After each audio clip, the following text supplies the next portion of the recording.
depuis démb ci guddi gannaaw bi ñu xamale woon ni coalition bu bees juddu na muy coalition Yewwi Askan Wi bu ànd ak Yewwi Askan Wi bi ànd ak kii di wàllu mi président Abdoulaye Wade jiite ñu def coalition la grande coalition ñu xalaat ko gagnant mu nar a boole Ousmane Sonko bu Yewwi Askan Wi ak wàllu te ñu ne ki nga xam ne mooy Ousmane Sonko mu ko war a jiite boobu ak léegi nag bu fekkee ne yaakaar bari na ci ñu bëri foog ni lii lu baax la am na si ci yenn wet wa ñu mel ni man ñu xalaat ni est-ce que tout ça est sincère est-ce que duñu am mbetteel parce que bu fekkee ni dañu basé woon ci loo xam ne d'expérience la li nga xam ne jàll na fi te ñu fekkee ko am yoo xam ne ñoo ko seede ñoo ko fekkee ñoo ko tax ñoo nekkoon fi ñu koy waxtaanee xalaat nañu ni est-ce que lu baax la bëri na sénégalais yi ñu woo de tout bord xalaat ni non pour une fois wër ndombo moo mën a am ci yëf yi tax na bu fekkee ne xool nañ ko càmbar ko seetaat ko gis nañu ci partage bi nga xam ne nag moom la Wallu ak ñi nga xam ne mooy Yewwi def déjà bu fekkee ne ñu bëri gis nañ ni lu extraordinaire la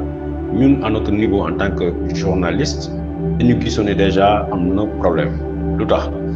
parce que boo xoolee Yewwi seulement Yewwi ñi nga xam ne mooy les leaders yi ko formé presque une trentaine de partis politiques ñoo nekk ci biir coalition bii di Yewwi même bu fekkee ne yenn partis politiques yi dañu fay mel ni cabine téléphonique yaay la jabar doom ak jëkkër ñoo nekk ci biir parti yi gis nañu ni ñoom bu dee ñoom plus d'une trentaine jël nañu lu mat 28 département lañ leen di jox léeg nga xam ne mooy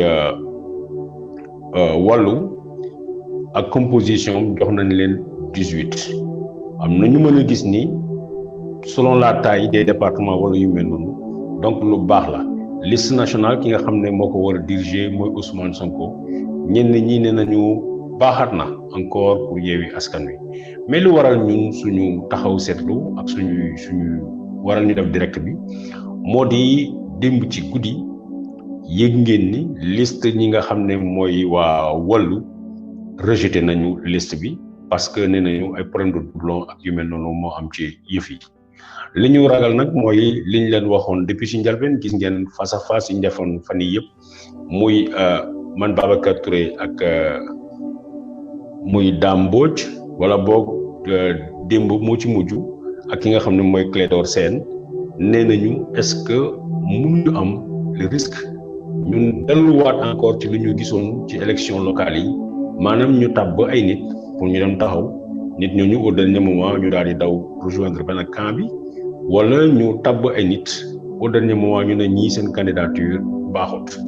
fekk nag ñu délai yi jàpp leen délai de forclusion et consort ba tax na duñu mën a am benn pièce de rechange waaye démb li xew dafa doy waar ba yim jéggi dayoo parce que loolu ñu soupçonné woon lépp loolu ñu ragaloon am na beneen mënit bu bees bi nga xam ne won nañu ko parce que yëg ngeen ni nee nañu liste Yewwi comment on appelle coalition Wallu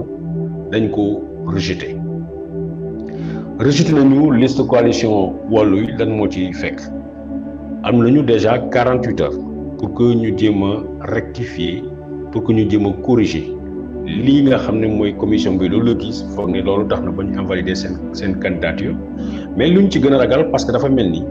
18 départements ci Sénégal moom la Yewwi Askan Wi ci li nga xam ne mooy coalition ak Wallu Sénégal moom la ne décidé na bàyyil ko listu Wallu donc Wallu rek moo am droit présenté wu ci gox yooyu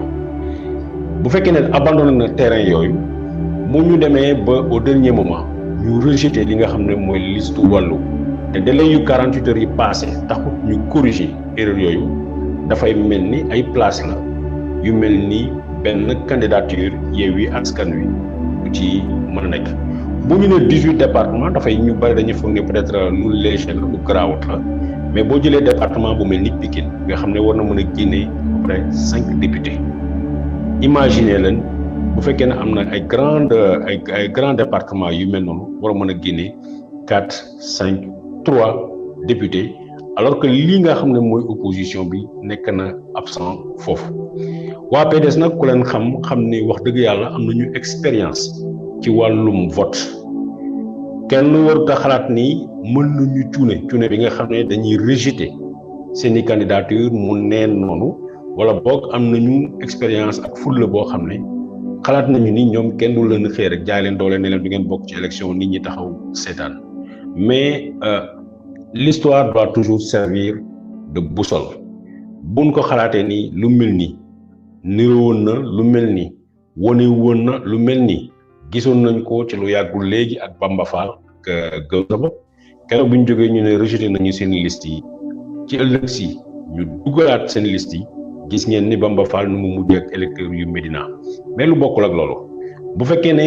rejet bi maintenir nañ ko ça veut dire quoi c'est-à-dire que département yooyu yëpp ñooy xëy sans aucune opposition parce que bu fekkee ne dañ ko bàyyi li nga xam ne mooy waa Wóolu te waa Wóolu mujjuwuñu présenter candidat dafay mel ni